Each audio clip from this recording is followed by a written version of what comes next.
Sir ನಿಮ್ಮ ಪರಿಚಯ ಮಾಡಿಕೊಡಿ. ನಾನು ವಿಶ್ವನಾಥ್ ಅಂದ್ಬಿಟ್ಟು ಹ್ಞೂ ಗಿರಿಮಳ್ಳಿ ಸಾಗೇನ ಹೋಬಳಿ ಹಾಸನ ತಾಲೂಕು. ಹ್ಞೂ ನಾವು ವರೇಶ್ವರ ಸ್ವಾಮಿ ಪೂಜಾರರು. ಹ್ಞೂ ಸರ್ ಏನು ಸರ್ ಇದು ಜೋಳಕ್ಕೆ ಹೊಸ್ದಾಗೇನೋ ಇದು ಮಾಡಿದ್ದೀರಲ್ಲ ಟೆಕ್ನಿಕಾ? ಸರ್ ನಾವು ಈಗ ಏನಪ್ಪ ಅಂದ್ಬಿಟ್ರೆ ಹ್ಞೂ ಫಸ್ಟು ನಾವು ಜೋಳ ಹಾಕ್ಬಿಟ್ಟು ಮರ ಹೊಡೆದಂತ ಅಷ್ಟೇ ಟ್ರ್ಯಾಕ್ಟ್ರಲ್ಲಿ. ಅಂದರೆ ಇದು ಜಸ್ಟು ಜೋಳ ಹಾಕ್ಬಿಟ್ಟು ಮೆಕ್ಕೆಜೋಳನ ಮರ ಹೊಡೆದಿದ್ದೀರಾ? ಅಷ್ಟೇ. ಹಾಂ ಆಮೇಲೆ ಇಲ್ಲಿ ಜಟ್ಟು ಮಾಡಿದ್ದೆ ಫಸ್ಟು, ಹಾಂ ಅದಕ್ಕೆ ಹುಟ್ಟಾಕಿಂತ ಮುಂಚೆ. ಹಾಂ ಆಮೇಲೆ ಒಂದು ಲೆವೆಲಿಗೆ ಬಂದಿದೆಯಲ್ಲ ಮೇಲಕ್ಕೆ, ಹಾಂ ಅದಕ್ಕೆ ಎಕ್ಸ್ಟ್ರಾ ತೆಳು ಕಳಿಸ್ಬಿಟ್ಟು ಹಾಂ ಅದಕ್ಕೆ ಒಂದು 7 ಅಡಿ ಜಾಸ್ತಿ ಮಾಡಿದ್ದೀನಿ. ಹಾಂ ಇದನ್ನ ಏನಕ್ಕೆ ಮಾಡಿದ್ದೀರಾ? ಈಗ ಜೋಳ ಮ್ಯಾಕ್ ಬಂತು ಅಂದರೆ ಈಗ ಕೆಳಗಡೆ ನೀರು ಹೋಗಲ್ಲ. ಈಗ ಆಯ ನೀರು ಬಿಡ್ತೀವಿ, ಒಂದು ಕಡೆ ತಗ್ಗಿದೆ, ಒಂದು ಕಡೆ ದಿಬ್ಬ ಇದೆ, ಒಂದೇ ಕಡೆ ನೀರು ಹೋಗುತ್ತೆ. ಹಾಂ ಅದು ಟೈಮು ವೇಸ್ಟ್ ನನಗೆ ಹಾಂ ಫಸ್ಟ್ ಆಫ್ ಆಲು.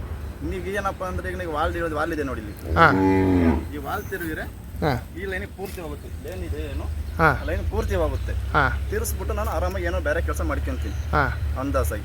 ಹಂಗೆ ನೆಕ್ಸ್ಟ್ ಒಂದು ವಾಲ್ ಇದೆ, ಇನ್ನೊಂದು ಲೈನ್ ಇದೆ, ಹಾಂ ಅದಕ್ಕೂ ಹಂಗೆ ಮಾಡಿದ್ದೀನಿ. ಹಾಂ ಅದಕ್ಕಿಂತ ಒಂದು ವಾಲ್ ಇದೆ, ಹಾಂ ಅದಕ್ಕೂ ಹಂಗೆ ಮಾಡಿದ್ದೀನಿ. ಹಾಂ ಎಲ್ಲ ಹಂಗೆ ಮಾಡ್ಕೊಂಡು ಇವಾಗ ಇದಕ್ಕೆ ಆ ಕಡೆಗೂ ಜೋಳಕ್ಕೆ ಹಂಗೇನೆ ಮಾಡಿದ್ದೀನಿ. ಅದು ಬಯಲಿದೆ, ಬಟ್ ಇದೇನು ಮಾಡಿಲ್ಲ ಜಾಸ್ತಿ. ಅಡಿಕೆ ಲೈನ್ ಇದೆ, ಏನು ಮಾಡಿಲ್ಲ. ಹ್ಞೂ ಈಗ ನೋಡಿ ಹಂಗೆ ಇದೆ. ಅಡಿಕೆದು ಹೆಂಗಿದೆ ನೋಡಿ ಸರ್, ಇದು ಹಾಂ ಕ್ಯೂ ಚೆನ್ನಾಗಿದೆ ನಂದು.